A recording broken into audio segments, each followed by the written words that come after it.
Hello बच्चा लोग। तो कैसे हैं आप लोग। आप सभी का आपके अपने अड्डा पर बहुत बहुत स्वागत है। तो चलिए गणितबाजी हम लोग शुरू करते हैं बिना किसी देरी के। तो आज हम लोग क्लास 10 का रियल नंबर पहला एक्सरसाइज का तीसरा क्वेश्चन सॉल्व करेंगे, समझने की कोशिश करेंगे। तो देखिए क्या है इस क्वेश्चन में। सबसे पहले क्वेश्चन पढ़ लेते हैं हम लोग। लिखा हुआ है, an army contingent of 660 member is to march behind an army band of 32 members in a parade. The two groups are to march in the same number of columns. What is the maximum number of columns in which they can march? तो देखिए यहाँ पर आपको बोला जा रहा है कि 32 मेंबर है आर्मी बैंड का। तो आर्मी बैंड है, आर्मी के ग्रुप के मतलब जो नॉर्मल सिपाही है उसके आगे लगा हुआ रहता है, खड़ा रहता है परेड करते टाइम, और बाकी के जो सिपाही हैं वो पीछे उसी की लाइन में चलते हैं परेड के लिए। तो बस उसी तरह का ये क्वेश्चन है कि 32 मेंबर बैंड में है और 616 मेंबर इसका सिपाही है, जो भी मतलब सोल्जर्स हैं जो भी है उसके पीछे, ठीक उन्हीं के पीछे उनके लाइन में लगे रहेंगे।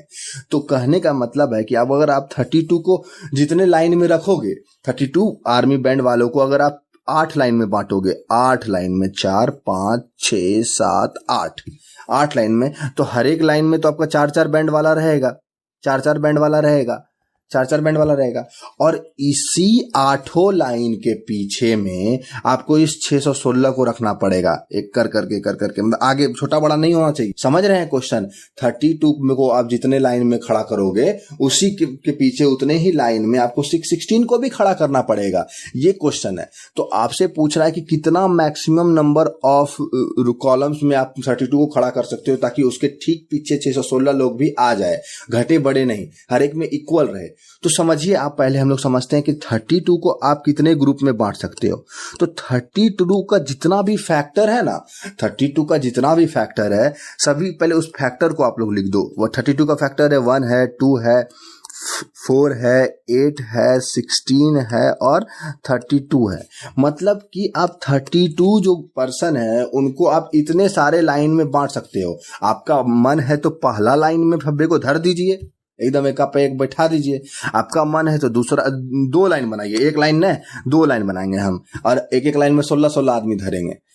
चलिए ये मन नहीं है तो 4 गो भी रख सकते हैं, 4 गो, हर एक लाइन में 8-8 गो आदमी आ जाएगा। समझ रहे हैं। मतलब कि आप 32 का जितना भी फैक्टर है आप 32 पर्सन्स को उतने लाइन में बना के रख सकते हो, उतना आपके पास ऑप्शन है। तो चलिए और आगे समझते हैं कि 32 का तो आप समझ गए।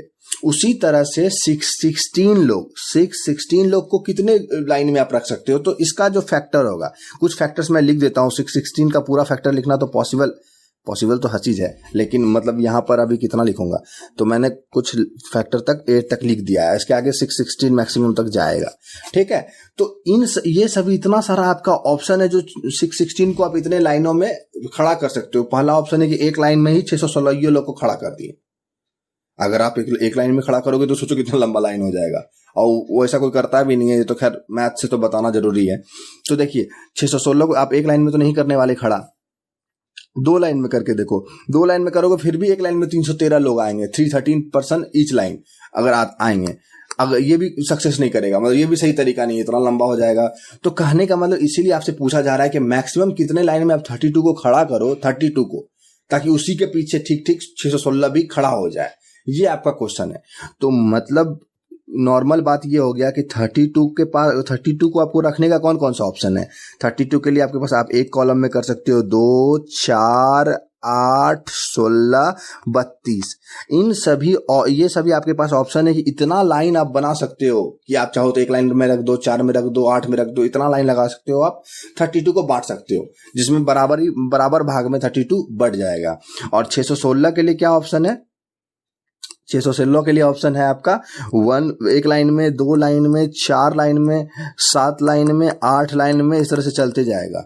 आप देख लेना, मतलब कि ये सभी फैक्टर हैं 616 के, और फैक्टर ही तो उसको मतलब कि 616 को आप जितने लाइन में बांट सकते हो पर्सन्स को, वो उसका फैक्टर ही तो है, और ये भी 32 का फैक्टर है। और आपको चाहिए क्या, जितना लाइन आप 32 को बांटोगे, जितने लाइन में 32% को बांटोगे, उतने ही लाइन में आपको 616% को भी बांटना पड़ेगा।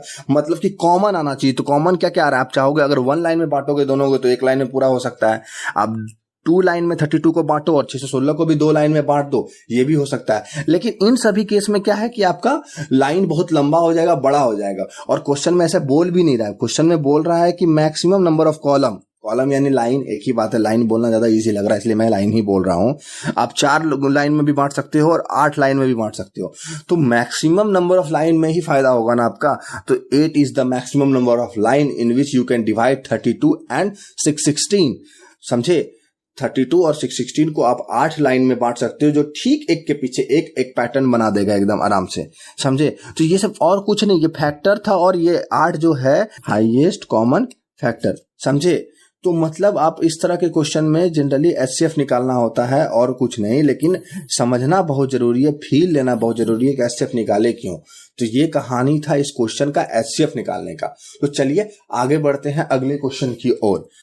नेक्स्ट क्वेश्चन है, using Euclid division lemma to show that square of any positive integer is either of the form 3m 3m plus 1 for some integer m। मतलब इक्लूड डिवीजन लेमा का यूज करके, लेमा पीछा नहीं छोड़ने वाला, Euclid division lemma का use करके आपको साबित करना है कि किसी भी पॉजिटिव इंटीजर का स्क्वायर, किसी भी पॉजिटिव इंटीजर का, मान लीजिए एक पॉजिटिव इंटीजर है, उसका स्क्वायर अगर आप कर देते हो तो वो आपका आएगा या तो 3m आएगा या तो 3m plus 1 आएगा। नहीं समझे? तो चलिए अच्छे से समझते हैं। तो एक उदाहरण लेके, क्या लेके?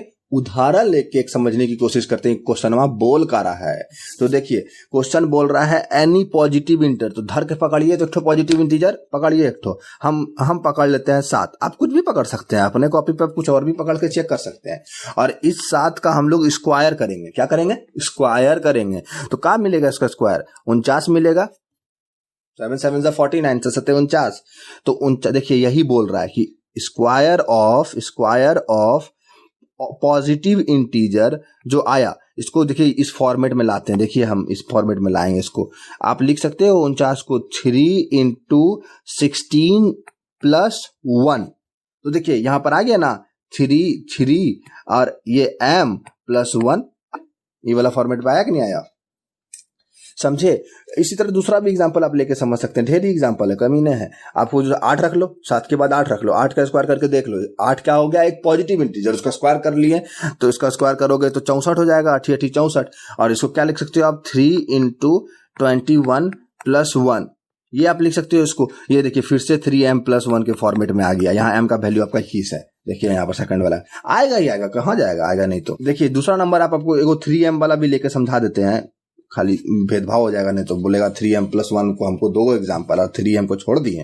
तो देखिए 3m का एगो ले लो आप, 9 ले लो। 9 का स्क्वायर करोगे तो 81 मिलेगा। और 81 को आप क्या लिख सकते हो? 3 × 27 + 0, या फिर ये लिखने की जरूरत ही नहीं है, 3 × 27। तो आ गया नहीं 3m के फॉर्मेट में। तो कहने का मतलब है कि कोई भी एक पॉजिटिव नंबर रख लो आप, कोई भी एक पॉजिटिव नंबर रख लो और उसका अगर स्क्वायर करोगे तो आपका भैया 2 चीज मिलेगा, या तो वो 3m मिलेगा या तो 3m + 1 मिलेगा। तो चलिए ये तो आप समझ गए क्वेश्चन बोल क्या रहा है। इसको साबित कैसे करेंगे, प्रूफ कैसे करेंगे, वो चलिए समझते हैं। देखिए यहाँ क्या बोल रहा है, let n be an arbitrary positive integer. तो n एक आप पॉजिटिव इंटीजर मान लो, कोई भी पॉजिटिव इंटीजर, एक नॉर्मल सा n, ठीक है। और अब हम लोग क्या करेंगे, इसी का स्क्वायर को दिखाएंगे कि टोटल 2 ऑप्शन आ सकता है, या तो 3m आएगा या तो 3m + 1 आएगा। तो देखिए याद करिए, इक्लूड भैया क्या बोले थे? 2 नंबर को हम लोग लिख सकते हैं a = bq + r के फॉर्मेट में, जहां r जो है b से छोटा होता है। इक्लूड डिवीजन लेमा को समझना बहुत ही जरूरी है। अगर आप नहीं समझे हैं तो मेरा पहला वीडियो जाकर देखिए, उसमें अच्छे से बताया हुआ है, समझाया हुआ है, फील कराया हुआ है कि इक्लूड डिवीजन लेमा होता क्या है। तो देखिए यहाँ पर ये है इक्लूड डिवीजन लेमा बोलना। तो यहाँ पर इसका हम लोग यूज करेंगे, कैसे करेंगे? तो देखिए n हम लोग माने हैं एक ठो नंबर, एक ठो और नंबर मान लीजिए अपने मन से। कहाँ मानेंगे? 3 मान लेंगे। एक n माने 3 मान लेंगे। क्यों 3 मानेंगे? अगर 3 नहीं मानिएगा तो आंसर नहीं आएगा। मान सकते, कुछ भी मान सकते हैं, यहाँ पर 2 नंबर बस मानना है हमको, क्योंकि इतना आजादी दिया गया है हम लोगों को। तो 2 नंबर में पहला तो n माने, और कोई भी पॉजिटिव इंटीजर n है, दूसरा 3 मान लिए। तो यूजिंग इक्लूड डिवीजन लेमा हम लोग क्या लिख सकते हैं? n = 3 × समथिंग यानी q + r। अरे कुछ नहीं है, बस भाग है। अगर 3 भाग मारेगा n को तो मान लीजिए क्वोशिएंट q देगा, रिमाइंडर r देगा, तो ना लिखेंगे भाज्य बराबर भाजक गुना भागफल और उसमें जोड़ शेष, और कुछ नहीं है। ऐसे ही खाली हल्का सा चीज है। वैसे आप देख लीजिएगा पिछल का वीडियो जाके तो समझ में आ जाएगा कि डिवीजन लेमा होता क्या है, और आपको इजी भी लगेगा थोड़ा सा, तो समझे ना। तो हम लोग लिख सकते हैं n is equal to 3q plus r। तो देखिए अब आपको मतलब कि n एक ऑड पॉजिटिव इंटीजर है, और इक्लूड्स डिवीजन लेमा का कहना है कि आप n को बस यही लिख ही सकते हैं, आपके पास और कोई दूसरा ऑप्शन नहीं है। और जहां पर ये r जो है 0 से बड़ा और 3 से छोटा, तो r का क्या क्या वैल्यू आ जाएगा, 0 आ जाएगा, 1 आ जाएगा और 2 आ जाएगा, समझे। बस यहाँ पर देखिए, तो आपको आप पकड़े थे एक नंबर पॉजिटिव n, और इक्लूड सबको थमा दिया कि इसको आप 3 फॉर्म में लिख सकते हैं। पहला फॉर्म क्या है 3q, दूसरा फॉर्म 3q प्लस 1 और तीसरा फॉर्म 3q प्लस 2। ये 3 फॉर्म आपको इक्लूड भैया पकड़ा दिए। इसका अब तीनों का स्क्वायर करेंगे, तीनों का स्क्वायर करेंगे। क्या करेंगे, स्क्वायर करेंगे, क्योंकि देखिए यहाँ बोल रहा है कि square of any positive integer, तो ये तो तब तीनों पॉजिटिव इंटीजर को इस तरह से लिख सकते हैं। अब इस तीनों का स्क्वायर करके देखेंगे कि ये तीनों का स्क्वायर इस दोनों के फॉर्म में आता है कि नहीं। तो देखिए यहाँ पे क्या है, पहला आपका क्या था, नंबर 3q था, पहला यही था जी, पहला नंबर 3q था। इसका अगर आप स्क्वायर करोगे तो 9q स्क्वायर हो जाएगा, 9q स्क्वायर हो जाएगा। और इसको आप लिख सकते हो 3 इंटू 3q स्क्वायर। ये पूरा को डिब्बा में डाल के इसको m मान लीजिए, आगे ना 3 इंटू एम। पहला फॉर्म तो आ गया 3m के फॉर्म में। दूसरा पकड़िए, दूसरा क्या बोला था इक्लूड भैया की n को क्या लिख सकते हैं, दूसरा लिख सकते हैं 3q प्लस 1। अब इसका स्क्वायर कीजिए, लगाइए a प्लस बी का whole square, a square plus b square plus 2ab आया, समझे। तो देखिए बोलिए कि सर ये तो आ नहीं पाया इस फॉर्म में, इस दोनों के फॉर्म में तो ये आया नहीं। तो लाते हैं ना, ऐसे थोड़ी आएगा, लाना पड़ता है, गणित है, खींच खाच के लेते आएंगे। देखिए इस दोनों में आप क्या कीजिए, 3 कॉमन ले लीजिए, तो क्या बचेगा, पहला वाला में 3q स्क्वायर बचेगा, दूसरा वाला में 2q बचेगा, और ये प्लस 1 रह जाएगा बाहर।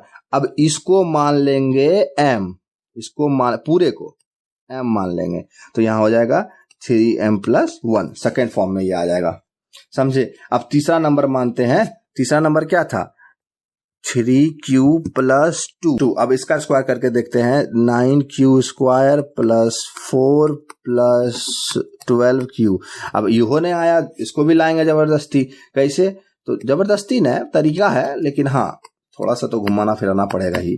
इसको आप लिख सकते हो 3 प्लस 1, इसमें से आप 3 कॉमन ले लो, आ जाएगा 3q square plus 4q plus 1, आई बाहर वाला 1। अब रिवर तीनों को अंदर वाले को m मान लेंगे, तो क्या मिल गया 3m प्लस 1 के फॉर्म में। मतलब आप समझ गए हैं कि समराइज एक बार क्वेश्चन को कर देते हैं समझाने के लिए, कि आपको बोल रहा है कोई भी ऑड पॉजिटिव इंटीजर, कोई भी एक ऑड पॉजिटिव इंटीजर है, उसका अगर स्क्वायर करेंगे तो आपको दो चीज ही मिलेगा, 3m और 3m प्लस 1।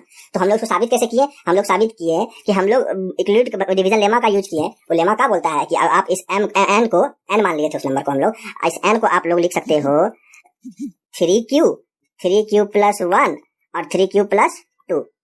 वो ये इक्लूड्स का कहना है। तो देखिए अब n का 3 वैल्यू आ गया, और इस तीनों का अब स्क्वायर कर देंगे, तीनों का अब स्क्वायर कर देंगे तो हम लोग पाएंगे कि ये तो 3m के फॉर्म में आ जाएगा, ये 3m के प्लस 1 के फॉर्म में आएगा, और ये भी 3m प्लस 1 के ही फॉर्म में आएगा। बस इतना ही ये क्वेश्चन। देखिए यहाँ पर बना हुआ ये क्वेश्चन, पहले n एक आर्बिट्री नंबर मान लिया, और अब n को क्या लिख सकते हैं, 3 n को क्या लिख सकते हैं 3q के प्लस r के फॉर्म में, जहाँ r 3 से छोटा या बराबर होगा। तो देखिए यहाँ पे क्या किया, on dividing n by 3q is the quotient and r be the remainder, और इक्लूड डिवीजन लेमा के लगा के n equal to 3q plus r लिख दिया, जो हम यहाँ पहले बोल रहे हैं आपको, यहाँ लिख दिया ये चीज, और r को 0 से बड़ा या बराबर और 3 से छोटा लिख दिया, समझे। और यहीं पर n का स्क्वायर कर दिया r के फॉर्म में, यहाँ पर कर दिया स्क्वायर, तो आपको ये मिल गया।